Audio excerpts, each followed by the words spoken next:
Iron Man 2. I like this movie. End of review. No. Iron Man 2 came out in 2010, 2 years after Iron Man 1 and Incredible Hulk.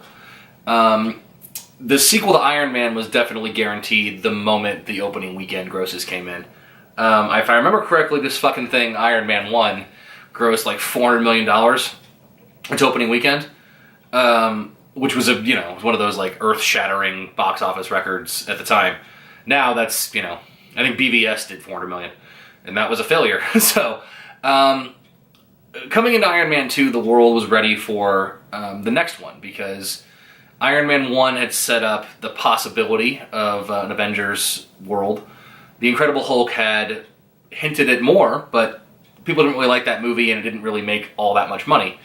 But Iron Man 2 was the one where people were like, cool, same director, mostly the same cast. We'll talk about Rhodey in a minute. And of course, Robert Downey Jr. is back. The trailers were full of great little winky moments of Tony Stark saying, it's good to be back.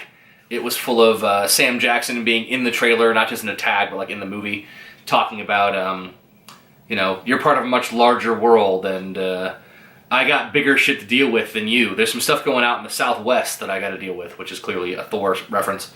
So there was, they were setting up a much bigger world with the trailers.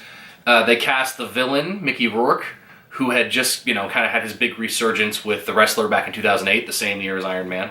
And there's a bit of a similar kind of parallel story between Mickey Rourke and Robert Downey Jr. Both big actors in the 80s and 90s, both kind of fell off the radar for various substance abuse issues and things like that. So there was a bit of a Phoenix metaphor, to quote a scene from the movie, for both of them. The rest of the cast is returning members like Gwyneth Paltrow and Agent Coulson. Clark Gregg is back. Samuel L. Jackson's back. They added Scarlett Johansson, who they didn't spoil in the trailers as being necessarily Black Widow, but they did show in the trailers that she was more badass than just being like an assistant secretary kind of thing. The other big casting choice was Don Cheadle as Rhodey. From what I understand, Robert Downey Jr. got scale, which, if you don't know movie talk, that's the lowest a Screen Actors Guild member can earn for a movie. It's really fucking low.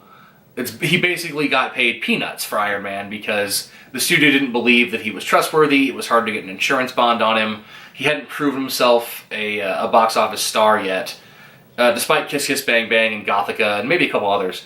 Proving he's reliable. He hadn't proven that he was like box office worthy. However, Terrence Howard, who played Rhodes in the first movie, he, I believe, was the highest paid member of that cast. He was on his way up. He'd had Hustle and Flow, which is a brilliant movie. He's brilliant in it. He'd had Crash, which won Best Picture. So Terrence Howard at the time was kind of the biggest name, other than Jeff Bridges, who's just the villain and not really like integral to the world of a Marvel Cinematic Universe. So the way I understand it is, Robert Downey Jr. got like a 300% increase in salary for movie 1 to movie 2, and Terrence Howard went, I would like a comparable raise, please. And Marvel said, go fuck yourself. So he's not in it. Instead, we get Donald Glover. That'd be fucking dope. Donald Glover's War Machine? I'm in. We get Don Cheadle. Don Cheadle's great. I mean, he's been a great actor forever. He obviously made his name with the Ocean's trilogy. He plays Basher in Ocean's 11, 12, 13. He was in Hotel Rwanda. I believe he got a nomination for that movie. Another great, character actor who can inhabit a world and give truth to silly circumstances. I'm looking at the frame right now, so I'm just going to apologize. This is the best I can do with my lighting right now. I'll try to think of something else. I want to have something in the background that shows off the movie I'm talking about, but just there's no overhead lighting in this room, and I didn't want to just stand in front of movies. Like, I want to try and differentiate my videos, and the Marvel movies feel like they should be Marvel related in the background. So sorry about the lighting. Hopefully it's not as bad as I think it is. I feel like I got a real like light side, dark side situation going. Anyway, Don Cheadle's a great choice. It does make you wonder what would have happened with Terrence Howard in the same way you wonder if Norton could have stayed the Hulk. They're both great. Their interactions with Downey Jr., which is, the main thing Rhodes is for, is the chemistry between the two. They're both great. Don Cheadle is fantastic actor, and he steps into the role capably. Another one of those wink at the audience moments, just like, hey, it's good to be back, which is the first thing Iron Man says. Right there in that scene. The first thing that Don Cheadle says is, it's me, I'm here, get over it. Like, yep, we recast. But yeah, the cast is great. The other addition is Sam Rockwell as Justin Hammer. I love fucking Sam Rockwell. Sam Rockwell's great. Been a big fan of his ever since Charlie's Angels. I'm glad he's got an Oscar now. If you haven't seen Three Billboards outside of Ebbing, Missouri, go see it. So Sam Rockwell's great. Mickey Rourke's great. Obviously, Happy's back. Jon Favreau, the director, is back. So yeah, the whole cast is back, and the story is actually really interesting. I'm going to go ahead and say right now, I fucking really like this movie. I mean, watched it again for the first time in years. I really like this movie. I was always a kind of an Iron Man 2 apologist, because at the time, it very much felt like an Avengers prequel more than it felt like an Iron Man sequel. There's a lot of screen time spent on setting up stuff. And the villain, as interesting as he's set up, kind of becomes nothing by the end. So this is one of the more, dissed on Marvel movies, particularly from Phase 1. Probably this is the most disliked Phase 1 Marvel movie aside from Incredible Hulk. At the time when I saw it, I loved it because it kind of checked all the boxes for me. I have daddy issues. Tony's got daddy issues. One of my favorite themes as a writer is best friend stuff, and Rhodey and Tony Stark getting into a fight is pretty great. It's got lovely Samuel L. Jackson moments. It's got a pretty fucking amazing action sequence with Whiplash at the Monaco Speedway. So I've always kind of been an apologist on this movie. It's really one of those things where, unfortunately, the sum is not worth the whole, some of the parts, but there's so much good in this movie. Having rewatched it just now, I'm like 95% in on loving this movie. Honestly, it doesn't need a villain in the third act. That's the biggest thing. The story is, Mickey Rourke plays Ivan Vanko, whose father was a Russian defector who came to the States and worked with Tony's dad to create the arc reactor. And apparently he sold out and blah, blah, blah, blah, blah, and Tony's dad shipped him back to fucking Russia. So there's a bit of a father-son story there as well, and the idea of, in another world, Ivan Vanko could have been another wonderkind billionaire kind of playboy who inherits a legacy. Didn't go that way. The opening credits of the movie is Mickey Rourke discovering the ability of building a miniaturized arc reactor. As far as I know, there's only two characters in the entire history of the Marvel Cinematic Universe who can build an arc reactor. It's Tony Stark and it's Ivan Vanko. And it's similar kind of thing. Like Tony Stark built it in a cave with a box of scraps, as Jeff Bridges told us. Mickey Rourke builds it in like a shitty shed in Siberia while drinking vodka. It's a really, really interesting opening sequence. And the plot of the movie is Tony is dying from palladium poisoning. The element that makes the arc reactor work is killing him, which is a really interesting notion. And because he knows he's dying and there's no solution, he's kind of setting up a future. Like the Stark Expo, which is what's showing back here, is all about legacy. The idea of him selling off his art collection, the idea of him giving control of his company to Pepper Potts. At one point, he lets Rhodey take a suit. He's trying to set up a world where, when he dies, it'll be okay. That's kind of his character arc for the movie. The first couple acts work really well. He's dying, there's some stuff, I've got money, the government wants the suit, he won't give him the suit. He goes to Monaco, Whiplash, who is the villain. Mickey Rourke shows up, and it's a great sequence with him destroying the car. And it holds up really well. Much better than the action sequences in Iron Man 1 or Incredible Hulk. The CGI, I mean, look at it. It was right there. The CGI, the way it's shot, the fact that it's filmed in Monaco on the actual speedway, It's a pretty incredible sequence. It holds up really well. Mickey Rourke is caught and goes to prison, and after that, Tony goes off the rails. Like, he starts drinking too much. He has a birthday that he thinks is going to be his last birthday. Rhodey takes a suit to the military, and Nick Fury shows up and says, "You got to figure this shit out. Your dad said you were the hope for the future." And, he invents an element. And it's all great. The problem is the last third of the movie is, once again, it's the third Marvel movie in a row where we get, who is the villain? It's the hero, but in a bigger suit. So Iron Man 1, we got the Ironmonger. In Incredible Hulk, we got Abomination. In Iron Man 2, we get Whiplash, but he's also in a big fuck-off suit. It's pretty lame. The other thing this movie introduces in terms of climaxes is a big disposable army, which would become kind of the big bummer for Marvel movies. From here on out, after Phase 1, I mean, obviously Avengers ends with a big disposable army.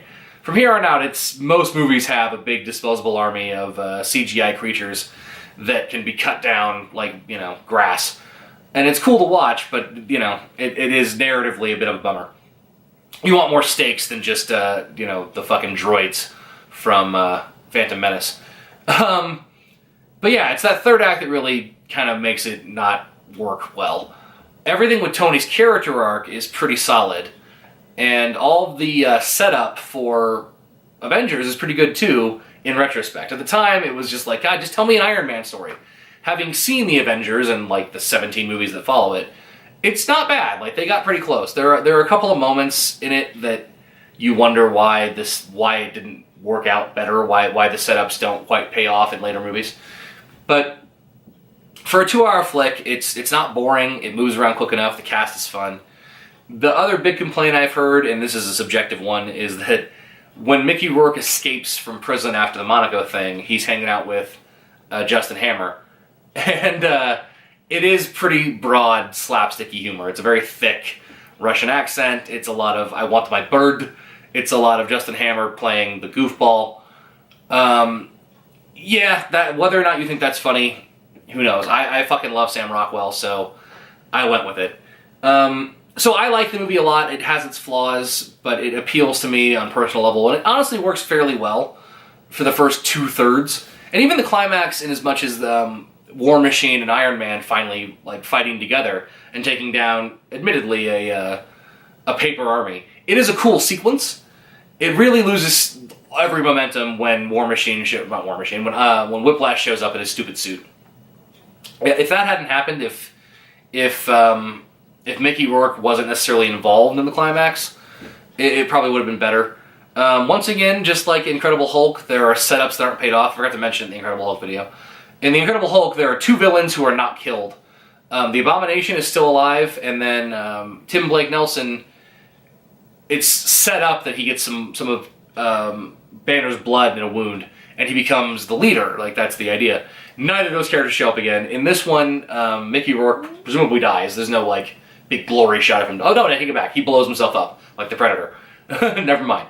Mickey Rourke is dead. But Justin Hammer is alive, and he leaves the movie saying, like, "I'll see you again." And I do kind of wish that had happened. I wish we'd seen more of Justin Hammer, more of a competitive arms dealer type of thing. The other thing in terms of like the universe that is set up here is Gary Shandling plays a senator who wants Tony to give up the Iron Man weapon, give it over to the government, share what he's learned. Spoilers for the Marvel universe. They reveal in Captain America 2 that Hydra has been running the government for a while, and that Gary Shandling has been an agent of Hydra. So it's a nice little retcon. I'm sure they hadn't figured that out when they made this movie. But it is nice it's kind of interesting to watch Gary Shandling play such a dickhead and say stuff that's just outrageously wrong. I mean, he's playing a fucking member of the U.S. Senate, so obviously he's going to say stuff that's stupid and wrong. But it's interesting to know that they kind of retconned that into making sense. He's actually an agent of Hydra.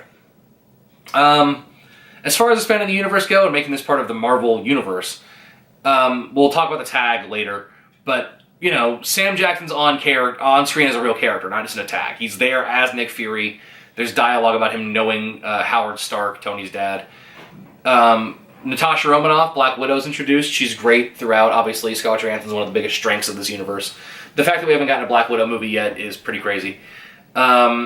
We get a big action sequence introduction for the Black Widow, showing how capable she is despite not having any powers. And we get the big flashback, not flashback necessarily, a film reel showing Howard Stark talking about how he figured things out, but he's limited by the technology of his time, and Tony's heritage, which, and even the Iron Man shield makes an appearance. So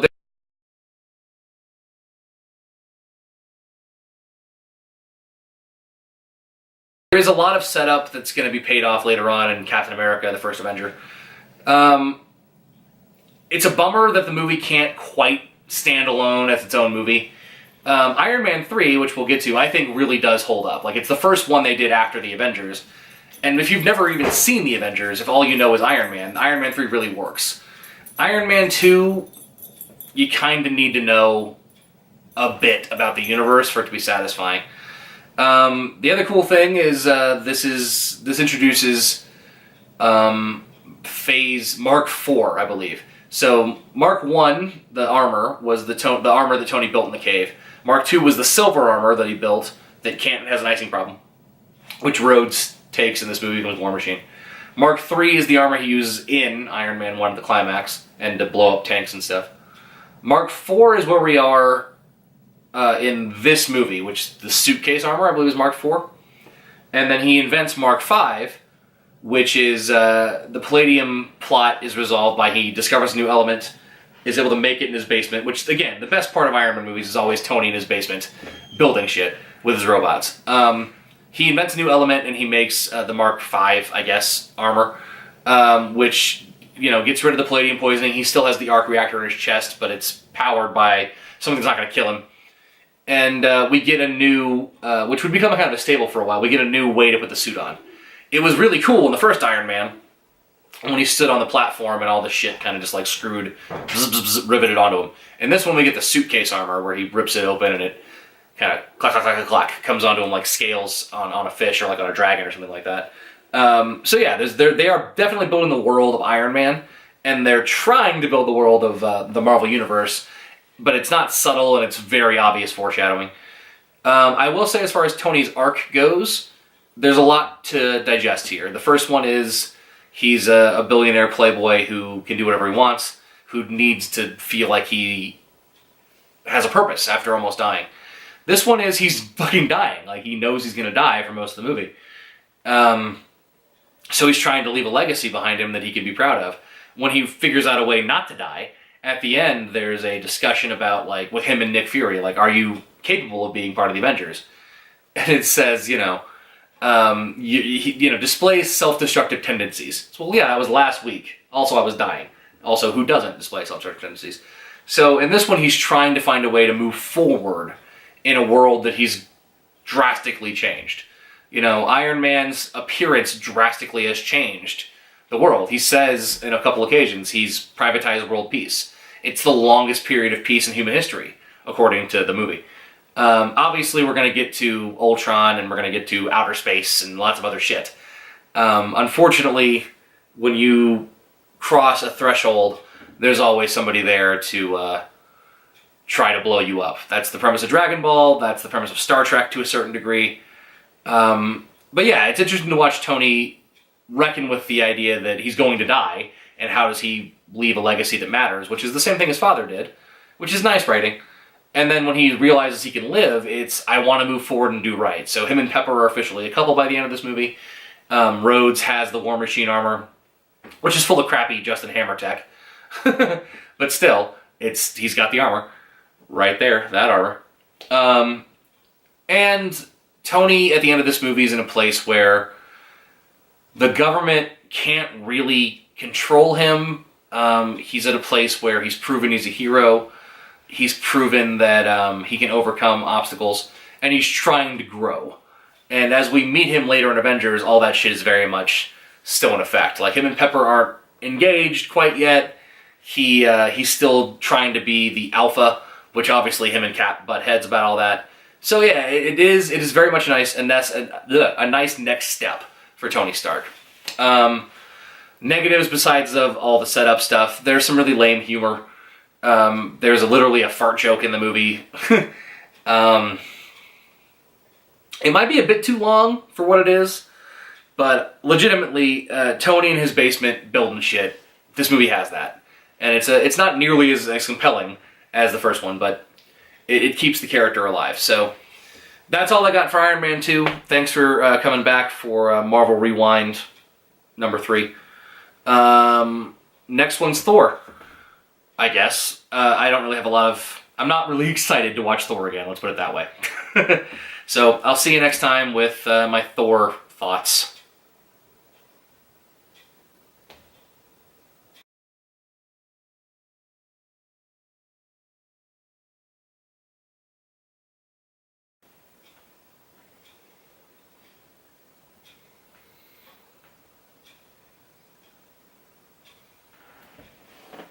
Get it? Because it's a hammer.